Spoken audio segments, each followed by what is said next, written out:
Assalamualaikum warahmatullahi wabarakatuh. Bismillah, alhamdulillah, wassalatu wassalamu ala man la nabiyya wa la rasula ba'dah, Sayyidina wa maulana Muhammadin wa ala alihi wa sahbihi ajmain, amma ba'd.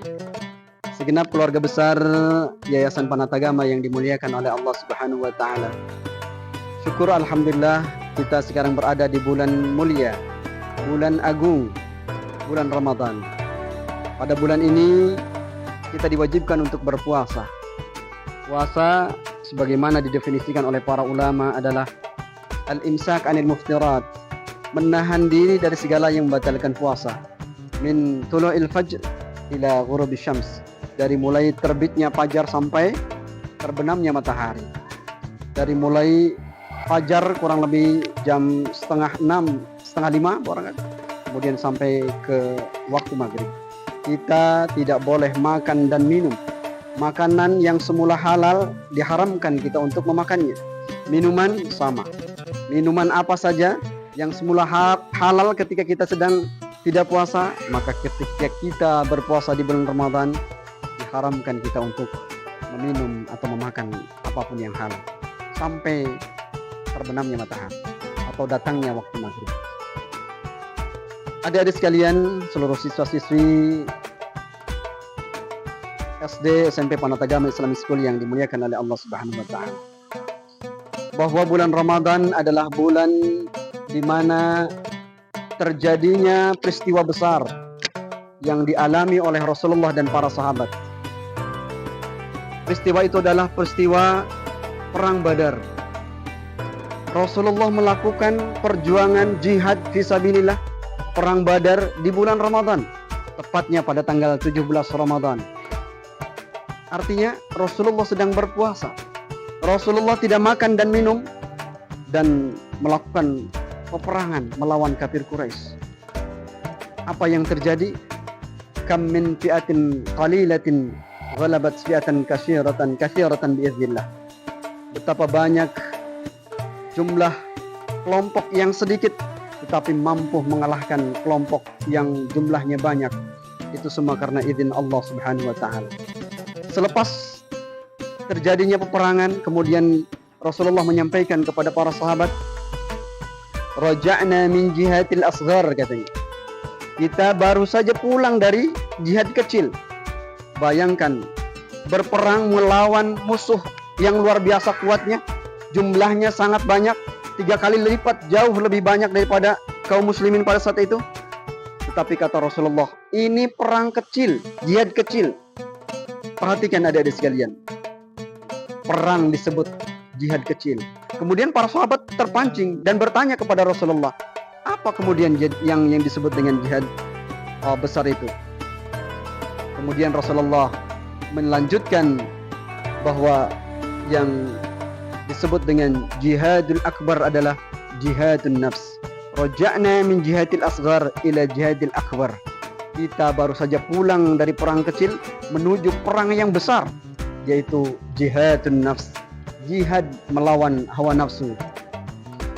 Adik-adik sekalian yang dimuliakan oleh Allah Subhanahu wa Ta'ala, untuk itu kita manfaatkan momentum Ramadan ini untuk lebih mendekatkan diri kepada Allah Subhanahu wa Ta'ala dengan beragam ibadah. Yang barang siapa melaksanakan ibadah di bulan ini, dikatakan dalam sebuah hadis yang diriwayatkan oleh Salman Al-Farisi, man taqarraba bi khaslati minal khair kana kaman adda fariḍah. Barang siapa yang mendekatkan diri kepada Allah dengan kebaikan-kebaikan sunnah di bulan Ramadan, maka ia seakan-akan melaksanakan kefarduan di bulan selain bulan Ramadan. Itulah luar biasa. Allah melipat gandakan pahala orang-orang yang beribadah di bulan Ramadan. Sehingga dijanjikan oleh Allah, siapa yang melaksanakan puasa di bulan Ramadan, maka akan diampuni seluruh dosanya oleh Allah Subhanahu wa Ta'ala. Man shama Ramadana imanan wa ihtisaban, ghufira lahu ma taqaddama min dhanbi. Barang siapa yang berpuasa karena Allah dan mengharapkan ridha dari Allah saja, ghufira lahu ma taqaddama min dhanbi, maka Allah akan mengampuni dosa yang kita miliki. Setiap kita punya dosa. tanpa terkecuali. Kadang mata ini salah memandang, kadang mulut salah berbicara, kadang hati salah menduga, pikiran salah berpikir, kaki salah melangkah. Itu dosa demi dosa yang ketika diakumulasikan menjadi besar juga. Sehingga kata Imam Al-Ghazali mengatakan, la saghair ma'al istimrar. Tidak ada istilah dosa kecil kalau ditembuk, wala kabair ma'al istighfar. Dan tidak ada dosa besar kalau tiap hari diiringi dengan istighfar, pemohonan ampun kita kepada Allah Subhanahu wa taala. Kendalikan nafsu kita di bulan Ramadan. Jangan sampai nafsu kita yang mengendalikan kita. Sehingga kalau nafsu memang cenderung mengajak kita untuk menentang perintah-perintah Allah. Yang lain puasa, tidak sedikit saudara-saudara kita yang tidak puasa. Barangkali mereka mampu mengangkat beban yang besar, tetapi ketika diperintahkan oleh Allah, mereka tidak mampu melaksanakan perintah-perintah Allah. Puasa misalnya, tidak sedikit saudara-saudara kita yang tidak mau berpuasa, padahal tubuhnya kekar, kalah sama adik-adik siswa-siswi SD Panatagama kelas 1, kelas 2 sudah mulai belajar berpuasa. Padahal kewajiban belum melekat pada dirinya. Tetapi itu bentuk tarbiyah, pendidikan dari orang tua dan dari sekolah, agar kita menjadi terbiasa untuk taat kepada Allah Subhanahu wa taala.